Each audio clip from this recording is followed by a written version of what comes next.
roads, and I call it, I think it's cycling roads and segregated cycle paths. So they are many of them are already constructed, built it. Other ones are constructions, and we did far more than the last majority because they really were focusing on painted cycling paths. So we shifted this, and I think now everybody's agreeing, even those who were in power before and were not doing this. And I think that this time, or next, in upcoming years, everyone who is going to be represented in the city council is going to then also, because that's the goal, to have a fully finished, segregated also cycling infrastructure in the whole city. But that's not the only action that we have to take. It's a complex issue. I see Francois is dying to give an answer, but that's because he's from the Greens. But I'm going to ask and Gabrielle. Because we don't. Maybe a word on traffic security. There was a terrible accident in Noordorf not so long ago. There's been numerous reports that pedestrian crossings are unsafe. I think it's. I was about to say something funny, but you just drifted a little bit the topic. It's a dramatic accident that happened in Noordorf, and I'm not very fond of using any type of that type of accident to make politics. Although there is one thing that is extremely important, is the public space needs peace, needs safety, and the public space debate is for way too long a very simple and quite stupid opposition between bikes and cars. We have e-mobility that took a lot of space in the last 4 to 5 years. We have shared mobile units. Would it be bikes? Would it be cars? Would it be trottinette scooters? In other cities, not in Luxembourg for now, maybe never. And we have the pedestrian. And when we check the statistic of the accidents, are the weakest person in the shared space. And that is what happened in Noordorf, very dramatically. One pedestrian lost life, two person in a car lost their lives too. But this is just an example of what should happen, what should never happen again in our streets. So speed is an issue in a lot of accidents. In 30% of the fatal accidents, speed is the main issue. We have to diminish our speed and the traffic pace on our streets. 30 kilometers per hour should be the rule. I don't know if you have the idea of what is the average pace of a car within the city. 18 kilometers. When I'm fit, I jog faster, and I'm not fit. Yes, it's a real statistic. We use the car more likely to make 5 kilometers. It's quite ridiculous. So all the people that are in the city should be using public transportation, should be invited, should have the incentive to use bikes or to go by foot. But why don't we use bikes? I am the perfect example, and I think it comes to the last question of why foreigners don't vote. Is a question of representativity. I'm a divorced father living in another area than some of his kids. Yes, because I got divorced always. I have to take my bike and my kids from Bonnevoie to bring them to their school in Bel Air. Try to do so with kids that are 10 years old and to go safely to Bel Air in the morning. Good luck with that. I'm doing this for the person and to the people that are in my situation. We should have a safe connection of the 24 areas of our city in secure bike lanes, and this has to happen now. It's interesting that you say that because you're also an entrepreneur in the middle of the city. So I always hear that the argument is that entrepreneurs say, no, the cars need to be able to come to the city, but you're saying that's not the case. There is no opposition to make between cars and bikes. People that are, take an example of a lot of persons are talking during this election about retailers, about commerçants, about hospitality. Thank you very much to come and play in my garden. Thank you very much. We need people that come outside of the city, or we need more people to live in the city. Perfect. Let's work on mobility, let's work on housing. Let's make real effort to support the local entrepreneurs, the local businesses. François, I want to give you a chance. I just want to come back on one thing which really disturbs me quite a lot. That's the accident in Neudorf has nothing to do with high speed. Mm. The man, the car who caused the accident was a father with his daughter, and it was not somebody who wanted to have 166 kilometers on it. I don't know the Yes, but it was horrible what we heard the days after. You have to do something against high speed. This kind of accident can always be because it is an accident which has other causes. I'm not now I'm not authorized to give more details, but it's not somebody who wanted to have 166 kilometers on the road. Somebody had a problem, or had a clinical problem. It's just an example of a bad accident. But so it's not nothing with, and it was people spoke about the bus. Was it the right place where the bus should be, where the pedestrian walk? It had nothing to do, nothing. It was a horrible accident, things that can unfortunately happen tomorrow again somewhere. It's horrible, and hopefully these kind of things do not. But that doesn't get us rid of the discussion of the 30. Oh, yes, well, 73% of the kilometer of the streets in the city of Luxembourg are 30 kilometers. That's if you take how many streets. No. If you count the kilometers, it's 50%. It would already be extremely fine if in all these streets people would really respect these 30 kilometers, which is not the fact. And every day and wherever we go, we hear, yes, you say 30 kilometers, and there is no control of it. And that's true. Perhaps I can also come back to the beginning, what you introduced, the idea of using the pandemic we had and streets who were empty to make some kind of a revolution of mobility. We also asked this in the city council, but our proposition was not accepted by the majority, so we also had this idea to do so. But what we really need, I think, is as well is that we understand that even in the next years, with the growth that we have, the growth of the population and the growth of the people who work in the city, we will have 40% more movements by 2035. We also know that for short distances in Luxembourg, for 2/3 of the distances we have from 1 to 5 kilometers, and 1/3 of the distances less than 1 kilometer, people are still using the cars. And we know that for these distances it's just perfect to walk by foot and perfect to take the bike.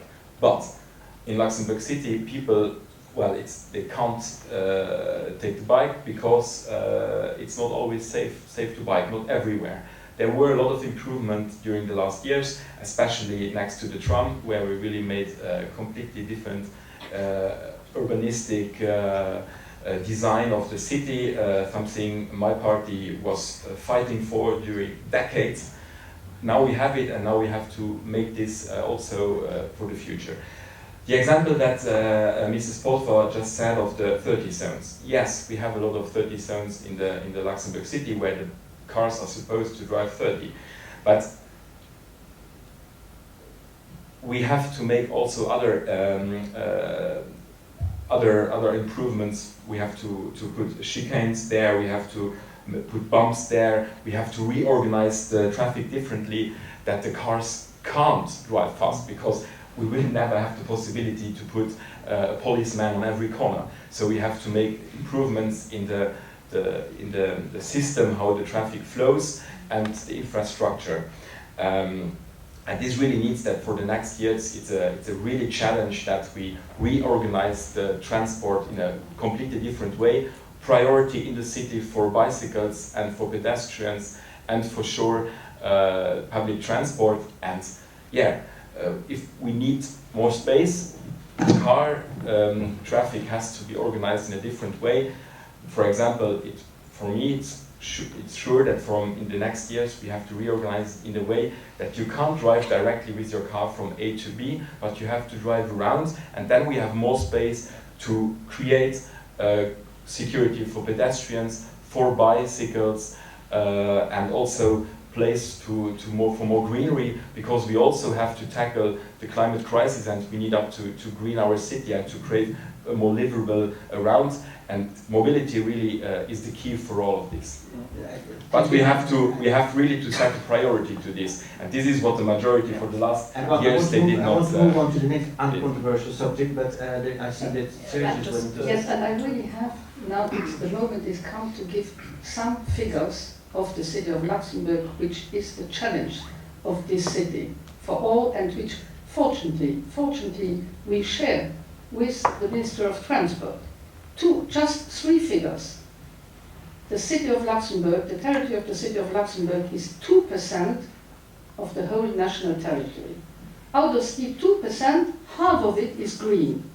Woods, parks, fields. So there is 1% left. 1% of the national territory left, and on this 1% lives 20% of the population, which is already a challenge, but much more.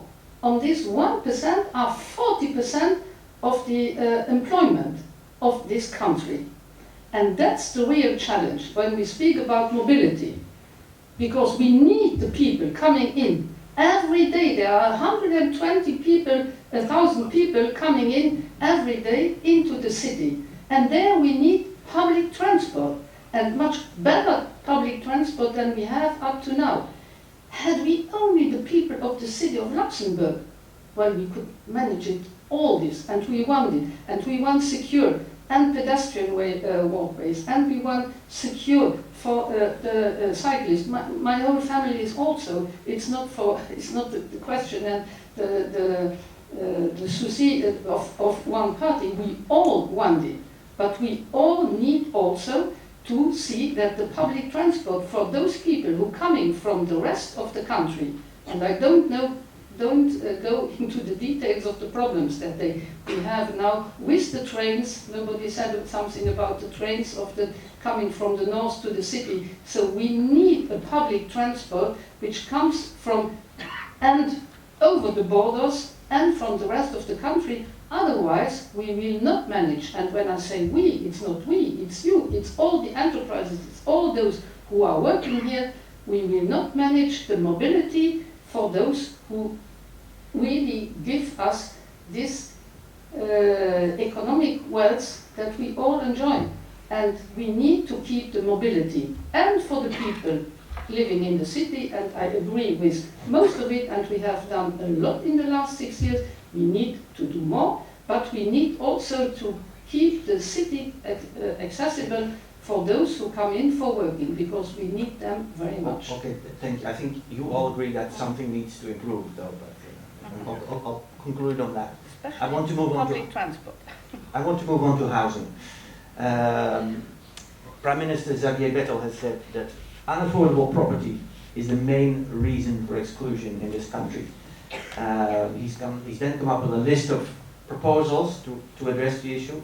I think none of these proposals have made it into law yet. What can the city do, Serge? Build more housing, affordable housing, what we're also doing. I just want to say, because it's also related to this subject, to this topic, I think that the main focus which my party and also myself want to put on is that we really have to strengthen the basic layer of the city, which are the neighborhoods, and cities are places where we live and where we live together. So all the aspects of our life should be dealt with and concentrated here in our neighborhoods. And we have to move again to the multifunctional, polycentric city that city always used to be, but that they were not over the last decades. Because I also challenge you, when I live in my neighborhoods, to find a loaf of bread, you have to move to another neighborhood. So if I can, in short distance, also have local businesses and all the facilities that I need for my everyday life, then my neighborhood gives me opportunity to walk more, to cycle more. It's not just about infrastructure, it's also then on top about infrastructures. But we have to develop also some sites, abandoned sites or former industrial sites, turning them into then new districts or neighborhood centers that offer also these kinds of facilities. So in order to create again this multifunctional and polycentric city, that's one of the main topics. And what I also going to suggest is that we do again something we did 30 years ago, that we are going the first year, the new term, having local district development plans, and on top, and then we see we do a SWOT analysis, so strengths and weaknesses of every neighborhood. Everyone is going to be invited. So it's a large participatory process, and then we are going to have an action plan with short, mid, and long-term measures to improve all our neighborhoods. And how will this help affordable housing? Yeah, but one of the topic will also be that the city, of course, is going to continue to develop new neighborhoods with thousands of dwellings that are already under planning. For example, on Rue d'Arlon, the new residential area Stad, or Porto Hollerich, with thousands of new dwellings. But it's not just about constructing dwellings or units, but neighborhoods. Gabriel, how do you think that's going so far? It's during during election it's always great because you come and say I will do it better. We would do it better because it's not a party, it's of course a team and we are 27 candidates. But I'd say we would do more. We just do more. If you look at the numbers, we are facing quite a dramatic situation. We have 10,000 people that are coming every year on the territory of Luxembourg. 5,000 of our inhabitants are leaving for other cities nationally. Why? Because they can afford to stay. If you look at the age pyramid of Luxembourg, the vast majority is between 24 and 45. Basically, it looks like a Christmas tree. It's quite nice, but we're in the summer. We have a population of foreigners, of young and active people that cannot stay. What type of a community and a society are we not to act dramatically on it? If we want to act, we need, of course, to build more. We need to invest more. We need to rethink our authorization, our building process, our authorization pace. All the public actors that we've met during those election talks to develop our program told us between 2,500 and between 3,500 less objects will be built in the next 2 years.